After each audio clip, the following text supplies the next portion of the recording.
ಅದು ಹೇಗೆ? ನೆಹರು ಈ ನಮ್ಮ ದೇಶದ ಮೊದಲ ಪ್ರಧಾನಮಂತ್ರಿಗಳಾಗ್ತಾರೆ? ಯಾರಾದರೂ ಬುದ್ಧಿವಂತರು ತಿಳಿಸಿ ಹೇಳ್ತೀರಾ? ನೀವುಗಳು ನರೇಂದ್ರ ಮೋದಿಯವರಂತಹ ಮಹಾನ್ ವ್ಯಕ್ತಿಯನ್ನ ನೆಹರು ಜೊತೆಯಲ್ಲಿ ಕಂಪೇರ್ ಮಾಡಿ ಮಾತನಾಡ್ತಾ ಇರುವಂತಹದ್ದೇ ಮಹಾನ್ ತಪ್ಪು. ಈ ನಮ್ಮ ದೇಶದಲ್ಲಿ ಮೊದಲ ಚುನಾವಣೆ ಯಾವಾಗ ನಡೀತು ಅಂತ ಏನಾದರೂ ನಿಮಗೆ ಗೊತ್ತಿದೆಯಾ? ನಾವುಗಳು ಪ್ರಜಾಪ್ರಭುತ್ವ ವ್ಯವಸ್ಥೆಗೆ ಯಾವಾಗ ಕಾಲಿಟ್ಟು ಅಂತ ಏನಾದ್ರೂ ಗೊತ್ತಿದೆಯಾ?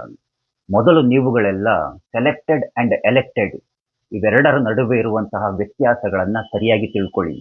ಅದೇನೇ ಈ ಬಿ.ಕೆ. ಹರಿಪ್ರಸಾದ್ ಅಂತವರು, ಮಹಾದೇವಪ್ಪನಂತವರು ಇಂತಹ ನಾಯಕರುಗಳು ನೆಹರು ಭಾರತ ದೇಶದ ಮೊದಲ ಪ್ರಧಾನಮಂತ್ರಿಗಳು ಅಂತ ಒಪ್ಕೊಳ್ಬೇಕಷ್ಟೇನೆ. ಸತ್ಯ ಗೊತ್ತಿರುವಂತಹ ಯಾವೊಬ್ಬನು ಖಂಡಿತವಾಗಿಯೂ ನೆಹರು ಈ ನಮ್ಮ ದೇಶದ ಮೊದಲ ಪ್ರಧಾನಮಂತ್ರಿ ಅಂತ ಖಂಡಿತವಾಗಿ ಒಪ್ಕೊಳ್ಳೋದಿಲ್ಲ. ನೆಹರು ಪ್ರಧಾನಿಯಾಗುವುದರ ಹಿಂದೆ ಗಾಂಧಿಯ ಕುತಂತ್ರವಿತ್ತು.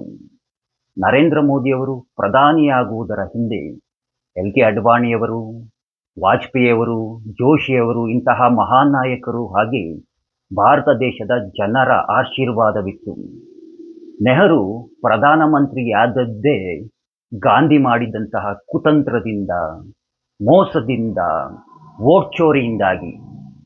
ಈ ನಮ್ಮ ದೇಶದ ಎಲ್ಲ ಅಂದರೆ ಸ್ವತಂತ್ರ ಬಂದ ನಂತರ ಈ ನಮ್ಮ ದೇಶದ ಎಲ್ಲ ಪ್ರಾಂತ್ಯಗಳಿಗೂ ಒಬ್ಬೊಬ್ಬರು ಕಾಂಗ್ರೆಸ್ಸಿನ ಅಧ್ಯಕ್ಷರಿದ್ರು. ಈ ಕಾಂಗ್ರೆಸ್ಸಿನ ಅಧ್ಯಕ್ಷರೇನು ಜನರಿಂದ ಆಯ್ಕೆಯಾದಂತಹ ಅಧ್ಯಕ್ಷರಲ್ಲ. ಆ ಎಲ್ಲ ಅಧ್ಯಕ್ಷರ ಬಳಿ ಒಂದೊಂದು ಮತಗಳಿದ್ದು ಮತದಾನ ನಡೆಯುತ್ತೆ. ನೆಹರು ಪಡೆದುಕೊಳ್ಳುವಂತಹದ್ದು ಕೇವಲ ಎರಡೆರಡು ಮತಗಳು. ಎಷ್ಟೇಳಿ? ಕೇವಲ ಎರಡೇ ಮತಗಳು. ಅದೇ ಸರ್ದಾರ್ ವಲ್ಲಭಾಯ್ ಪಟೇಲರು ಪಡೆದುಕೊಳ್ಳುವಂತಹದ್ದು ಒಟ್ಟು 28 ಮತಗಳು.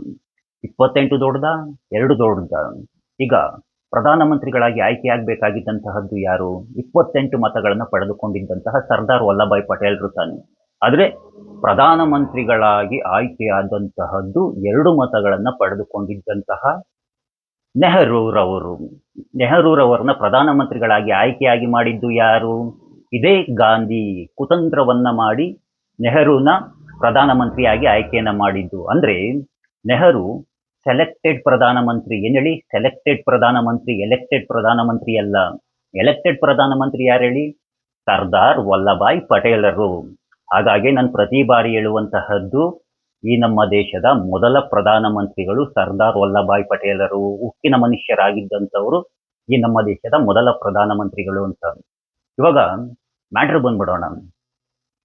ನಮ್ಮ ದೇಶಕ್ಕೆ ಸಂವಿಧಾನವನ್ನ ಅಳವಡಿಸ್ಕೊಂಡಿದ್ದು ಯಾವಾಗ?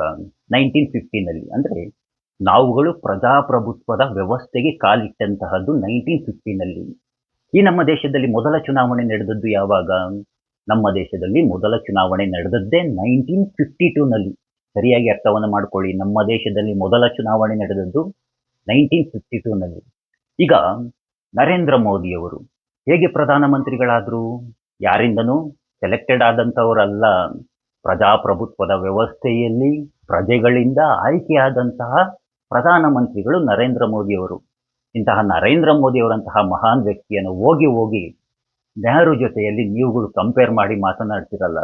ಹಾಗಾಗಿನೇ ಹೇಳುವಂತಹದ್ದು, ನರೇಂದ್ರ ಮೋದಿಯವರನ್ನ ದಯಮಾಡಿ ಸೆಲೆಕ್ಟೆಡ್ ಪ್ರಧಾನಮಂತ್ರಿಯವರ ಜೊತೆಯಲ್ಲಿ ಹೋಲಿಕೆಯನ್ನ ಮಾಡಿ ಮಾತನಾಡಕ್ಕೆ ಹೋಗಬೇಡಿ. ನೆಹರು ಸೆಲೆಕ್ಟೆಡ್ ಪ್ರಧಾನಮಂತ್ರಿ, ನರೇಂದ್ರ ಮೋದಿಯವರು ಎಲೆಕ್ಟೆಡ್ ಪ್ರಧಾನಮಂತ್ರಿ. ತಂದೆ ಆಸ್ತಿ ಮಗನಿಗೆ, ತಾತನ ಆಸ್ತಿ ಮೊಮ್ಮಗನಿಗೆ ಅನ್ನುವ ರೀತಿಯಾಗಿ ಈ ನಮ್ಮ ದೇಶವನ್ನ ಇವರ ವಂಶದ ಆಸ್ತಿಯನ್ನಾಗಿ ಮಾಡ್ಕೊಂಡ್ಬಿಟ್ಟಿದ್ರು.